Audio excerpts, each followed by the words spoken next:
Across our world we live, in cities and villages, all part of a greater whole, but we are not alone. They come in herds,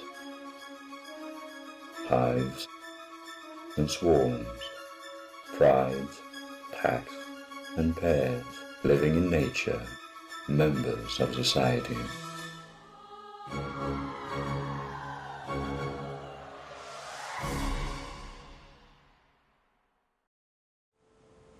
Deep in oceans and lakes, we find marine invertebrates, a group as widespread and complex as all invertebrates. They are a diverse group of distantly related families and species sharing but a few common traits, the primary signifier being the total absence of an internal skeleton, coming either in gelatinous or fleshy forms, or with a hard calcified surface texture or exoskeleton. While a great many species are active and highly mobile and recognizably animalistic in behavior, the majority of marine invertebrates are generally highly sedentary, spending most of their lives in the same location with minimal locomotion. One of the most common and essential forms of marine invertebrates, in fact often being mistaken as completely inanimate, corals. A unique group of primitive invertebrates identified by their distinct outward appearance known as a polyp, a small round animal fixed on the ocean floor with a central oral cavity of sorts surrounded by a ring of tentacles of varying size and shape. Lacking any advanced sensory organs, nervous system or intelligence, they operate entirely on instinct. They evolved over 500 million years ago. Individually, polyps may range in size from less than a quarter of an inch in length to over a foot across. They can be found in nearly all tropical and subtropical waters, with some species surviving even in much deeper and colder temperate waters. Corals are often partially predatory, feeding on either fish or plankton, which may be caught by the stinging tentacles surrounding their oral cavity, paralyzing their prey, pulling it into its mouth, digesting it and expelling it the same way, though they commonly acquire most of their nutrients and energy from photosynthetic microorganisms living within their tissue, a group of algae known as dinoflagellates, the algae existing in symbiotic relationship with the polyp, providing energy to the coral through photosynthesis in exchange for consuming carbon dioxide and waste products excreted by the polyp, though this process may sometimes put significant strain on the polyp, leading to the polyp sometimes ejecting the algae if put under additional environmental stress such as temperature changes or pollution, saving the polyp temporarily until conditions change and the algae are regained. Though if stressful conditions persist, the coral dies out of starvation, a phenomenon known as coral bleaching, as the algae are often responsible for the coloration of brown corals, many corals to turn white or gray upon expelling their algae, many polyps secreting a hard circular substance known as a corallite under their skin, giving the coral its name, made out of calcium carbonate, forming a hard exoskeleton around its base, permanently attaching the polyp to the solid surface underneath it. Radiating outwards from its center, the corallite leaves only a small opening of the oral cavity, causing it to be incredibly dense and immensely strong, adding additional corallite to the outer layers over time, extending the base upwards while keeping the living tissue at the top, to build up closer to the surface to receive more sunlight for photosynthesis. They are most commonly found in large colonies of dozens, if not hundreds, of individual polyps, either horizontal across a surface in mounds or plates along the seafloor, or in vertical branching patterns not unlike plant life, with their massive corallite deposits occasionally forming large coral reefs, often in waters with few other sources of nutrients, built up over hundreds, even thousands of years of corallite deposits as corals instinctively built taller and taller structures to further approach the sunlight.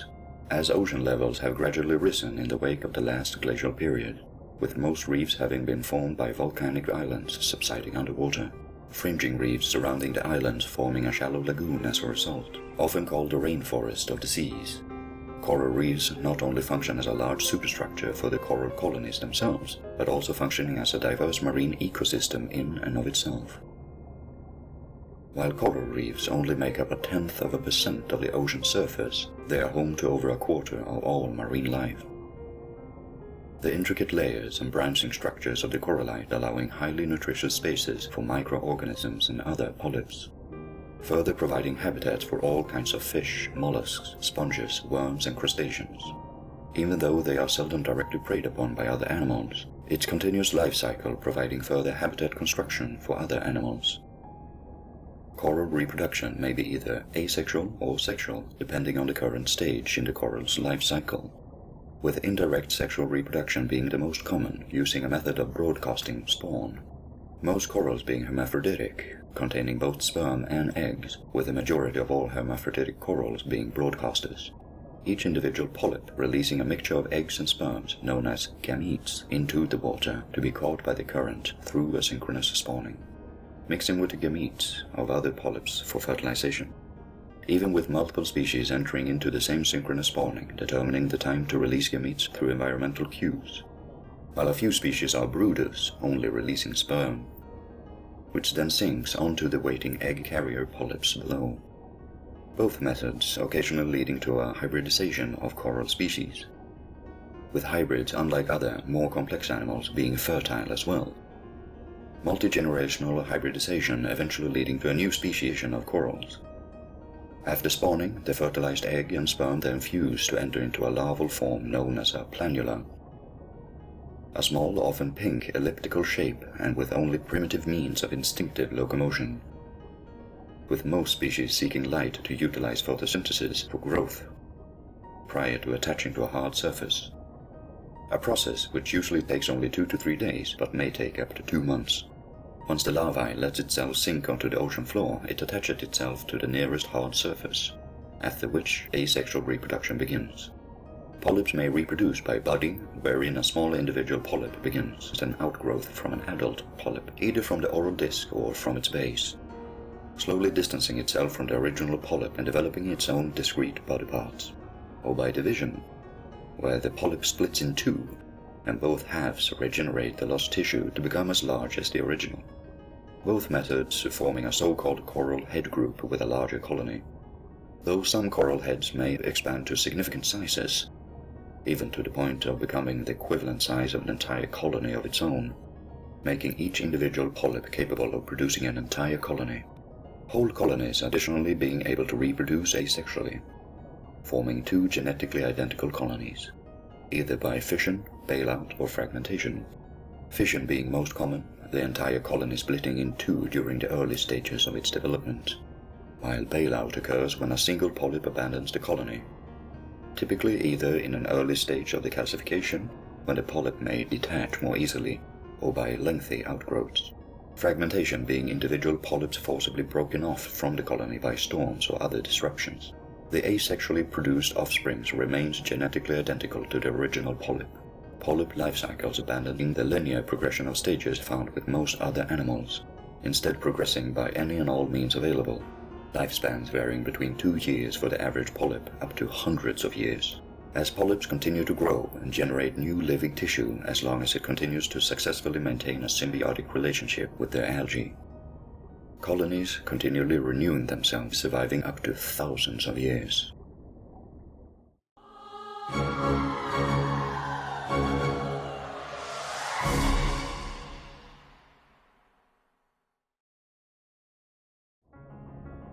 Few marine invertebrates are as commonplace or as recognizable as the jellyfish, found in every ocean on the planet at every depth. They are primarily marine animals, though some may also be found in freshwater lakes and ponds. They are among the oldest living groups of animals, having evolved over 700 million years ago. They have remained largely unchanged since then. All closely related to corals and anemones, they are as diverse as they are widespread, being spread out across 4 classes, dozens of families, and hundreds of species, with additional groups such as the Portuguese man-of-war and the comb jellies often being confused or conflated with a true jellyfish, though they are only distantly related. They may range in size from less than 1/10 of an inch in diameter to nearly 7 feet across, with their tentacles and mouthparts becoming as long as 120 feet for some species. Their primary form being immediately recognizable for their soft bodies and gelatinous umbrella-shaped bell and trailing tentacles, known as their medusa form, being the last life stage of most jellyfish. As jellyfish development typically occurs in phases which may vary between species, commonly ranging from fertilized eggs to larval stage known as planulae, being free-floating gelatinous blobs searching for a permanent feeding site. Once attached to the sea floor, the jellyfish goes through a lengthy polyp stage, most polyps being only millimeters in size and often indistinguishable from coral polyps. Jellyfish polyps may be either solitary or colonial, with colonial polyps sharing a single stomach cavity through what is known as a strobylation, feeding continuously for a period of months, sometimes even years, with the transition from polyp to fully formed jellyfish often being seasonally linked. When the climate is found to be favorable, usually in the warmer months, the polyp will then trigger the next stage. A fleeting ephira, a free-swimming partially formed medusa. It then develops into a full-sized medusa shortly thereafter, growing steadily until fully reproductive, continuing until its death. While a few species may go directly from egg to medusa or from egg to polyp, skipping the intermediate steps entirely. These drastic transformations are made possible through their physical simplicity, consisting of up to 98% of water. Their soft bodies containing the absolute minimum of required organs, often being partially or almost completely transparent as a result. Lacking any form of digestive, respiratory or circulatory system. Having only a loose network of nerves as opposed to a central nervous system, enabling a basic sense of touch through a distributed net of independent nerve cells throughout its body. With some species also having light-sensitive organs that can enable them to differentiate night from day. Their bodies instead primarily being composed of a gastrovascular cavity where digestion takes place and nutrients are absorbed, as well as crude muscle rings for locomotion for the mobile stages of their life cycle, making jellyfish among the most energy-efficient swimmers of all animals, moving through the water by radically expanding and contracting their bell-shaped bodies to push water behind them. Though they only have a limited control over the precise direction of their movements, most willingly floating along with the ocean current. In their medusa form, jellyfish also exhibit a varying degree of articulated tentacles, threads and oral arms as means of drawing food in. As medusa are exclusively carnivorous, feeding on plankton, crustaceans, smaller fish and fish eggs, as well as other jellyfish. Hunting passively using their tentacles as drift nets, with most species additionally having the ability to sting their prey through thread-like tentacles with specialized stinging cells known as nematocysts, piercing the skin of its victim to inject various forms of venom, either inducing paralysis or death in their intended prey. Stinging their prey into submission and bringing them into the gastric cavity for digestion, expelling the remains through the same opening, some being considerably deadly even to large animals as a means of self-defense. While many polyps are either plankton feeders or even survive by photosynthesis, much like their coral counterparts. Despite having little to no means of communication whatsoever, jellyfish may still be found in huge numbers on occasion. Aggregations of jellyfish often being known as blooms or swarms, sometimes making up hundreds or thousands of individuals, often linked to prey abundance or favorable climate. Jellyfish being able to survive even in the most oxygen-deprived waters, unlike other plankton feeders. Large congregations of jellyfish is often also a direct result of an often fast reproductive cycle, with generations being born passing through the phases of their life cycle and reproducing repeatedly in a single area.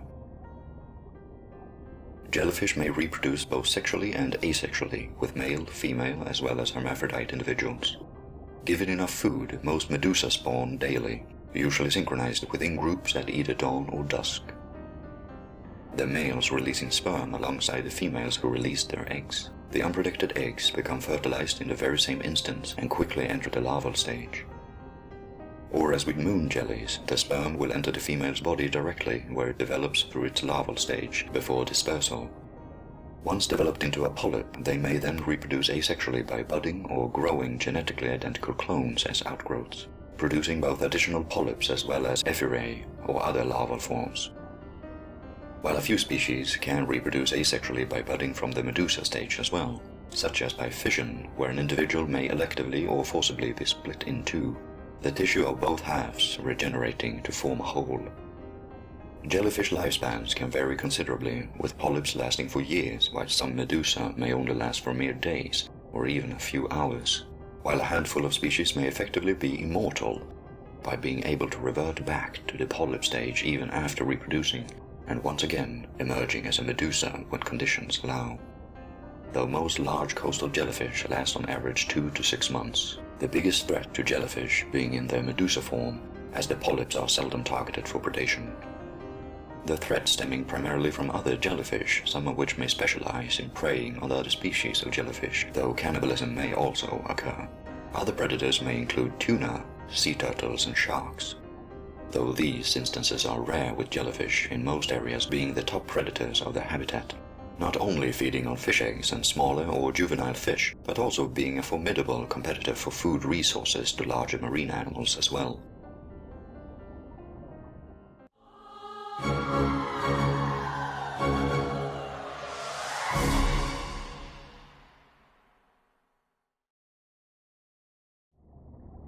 Octopuses, also known as octopods.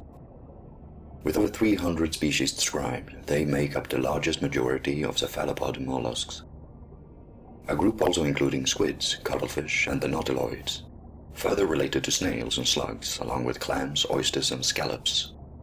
They are immediately recognizable for their large, almost entirely soft body, devoid of any internal shell or bone. The only hard part commonly being a bony beak made out of chitin, as well as their 8 characteristic arms, usually with suction cups, distinct from the longer feeding tentacles of squids and nautiloids. Used both for locomotion across the sea floor by walking as well as for swimming, though octopuses may also utilize jet propulsion of water as an alternate means for swimming, forcibly ejecting a stream of water sucked in through the gills by a series of muscles coming out through 2 muscular siphons for precise aiming, enabling a fast escape or pursuit. Octopuses range in size from the largest, the giant Pacific octopus, confirmed to weigh up to 150 pounds with a full body length of nearly 10 feet, to the smallest, the octopus wolfie, weighing less than a 20th of an ounce at less than 1 inch in length. Females of all species being typically larger, sometimes by an extreme difference in size. The blanket octopus female at 6 feet long being nearly 100 times longer than the male, weighing nearly 40,000 times the weight. Octopuses may also inhabit a wide variety of marine environments, including coral reefs, the open ocean, and the ocean floor itself. Able to adapt to nearly any climate, from inhabiting polar waters to hydrothermal vents with temperatures exceeding 300 degrees Celsius. Most being able to survive outside of water for extended periods of time as well, though they are exclusively found in saltwater environments, unable to cope with the osmotic change of staying in a non-saline environment. Unlike squids, most octopuses also notably lack a hard bony mantle encompassing the head, the octopus mantle instead remaining almost entirely gelatinous, enabling the octopus to squeeze itself into nearly any small crevice or crawl space to avoid detection. Only a few deep water species retaining a small internal shell and fins on either side of their heads. Despite being among the most intelligent of all marine invertebrates, with significant pattern recognition behavior, long-term memory capabilities, and problem-solving skills, including primitive tool usage and dexterity. As all are exclusively predatory, feeding on a variety of fish, crabs, prawns, marine worms, clams, and squids, even other octopuses, using a variety of tactics to trap and manipulate their prey, all species also being venomous by varying degrees, most commonly injecting their prey with a paralytic agent before dismembering it with their small beaks. Hunting strategies varying, but commonly consisting of some form of ambush or brief active pursuit. The octopus lying in wait among corals or on the ocean floor, waiting for the suitable prey to pass by close enough to provoke it to attack, wrapping its arms around its prey and quickly piercing its skin with its horny beak to inject the venom. Many species also having the ability of camouflage, using specialized reflective skin cells known as chromatophores, containing many different colored pigments allowing it to reflect light of differing wavelengths, thus controlling its color, patterning, and apparent opacity at will. Additional musculature in the skin allowing significant changes of surface texture as well in some species. Able to take on the appearance of seaweed, corals, and rocks, both to ambush prey and to communicate, unable to use any form of vocal communication, instead relying on changing intricate color patterns to signal intent, though the primary use of this camouflage is to avoid predators. Most octopuses also eject a thick blackish ink in self-defense when cornered by a predator, enabling it a means of escape by blocking its pursuer's vision as well as olfactory sense. Some octopuses also able to perform arm autonomy, or the voluntary detachment of one or more of its arms to distract a predator when under direct attack. Most octopuses are highly solitary, rarely socializing in any significant way with other octopuses outside of mating season, as most octopuses are also highly aggressive and opportunistic, many species not being above cannibalism for sustenance. Mating season for octopuses vary greatly between species, many species only being able to mate once before dying, typically occurring shortly after maturity at between 1 to 3 years of age. Typically initialized by the male, it may approach the female in one of two ways, either by mounting her by grabbing all of her arms at once, common with species with shorter arms where the male is of nearly equal size as the female, or by reaching over to the female only with a specialized mating arm, typically being the third arm on the right, allowing him to keep the rest of his body at a distance to more easily avoid being victimized by the female. The male then uses the mating arm, also known as a hectocytolus, to transfer packets of sperm from his reproductive organ into the female siphon. The arm may then sometimes detach from the male's body, remaining in the female's mental cavity to ensure fertilization occurs while the male escapes. Particularly common among species where the male is significantly smaller than the female. Some species even able to detach the mating arm prior to mating, the arm making its way by itself to the female siphon opening. Most males who survive the encounter live only to die a few months later, while some species may engage in territorial mate guarding behavior, mating repeatedly before egg-laying. After fertilization, the female establishes a rocky den in an underwater cave or crevice, where she lays on average between 20,000 to 400,000 eggs over the course of several days, with the incubation period lasting for 5 to 8 months, during which time the female carefully tends to her eggs, cleaning them and blowing water over them to aerate the eggs, to ensure proper embryonic development, all the while foregoing any foraging behavior, leading to its eventual death from starvation shortly after the hatching of her eggs. The baby octopus emerges as a miniaturized version of its parent, often pale in color or transparent and very small. The hatchlings of even the largest species being no bigger than a grain of rice, growing incredibly quickly as their cold-blooded nature also allows the young to convert nearly all consumed energy into body mass rather than attempt to regulate body temperature. The vast majority of all hatchlings die, however, within the first few weeks of life. Often less than a dozen survive longer than a few months. The average lifespan for most octopuses being 1 to 3 years, with only a few species extending up to 5 years in the wild. Octopuses, just like coral polyps and jellyfish, form a central component in their marine environment, either as predator or prey, or even just as a creator of their own habitat, sharing their lives with thousands of other marine animals, large and small,